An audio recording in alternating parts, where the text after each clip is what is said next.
நிறைய பேர் வந்து இந்த சம்மர் டைம்ல வெளியிலேயே சுத்திட்டு இருப்பீங்க இல்லையா? இந்த ஜாபே எனக்கு இப்படிதாங்க, இவ்வளவு தூரம் டிராவல் பண்ணணும், இவ்வளவு தூரம் நான் போய்தான் ஆகணும், இவ்வளவு நேரம் நின்றுதான் ஆகணும்.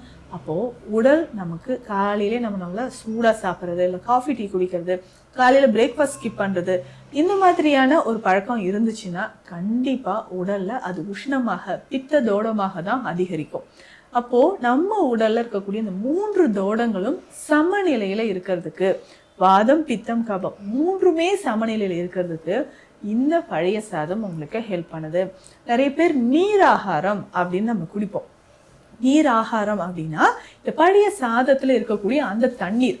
இந்த தண்ணீரை குடிக்கிறதுனால என்னென்ன ஹெல்த் பெனிஃபிட்ஸ் கிடைக்குது? காலையிலே ஒரு 2 கிளாஸ் இந்த நீராகாரம் குடிச்சிடலாம். இன்னைக்கும் சித்த மருத்துவத்துல நிறைய மருந்துகள் நீராகாரத்துல கலந்து சாப்பிட சொல்லுவாங்க. இப்போ லேடிஸ்க்கு வந்து இந்த ஃபைப்ராய்டு யூட்ரஸ் இருக்கு, அடினோமயோசிஸ் இருக்கு, கேன்சர் சம்பந்தப்பட்ட பிரச்சனைகளுக்கு என்ன பண்ணணும்னா இதுதான், இந்த நீர் ஆகாரம் இருக்கு பார்த்தீங்களா?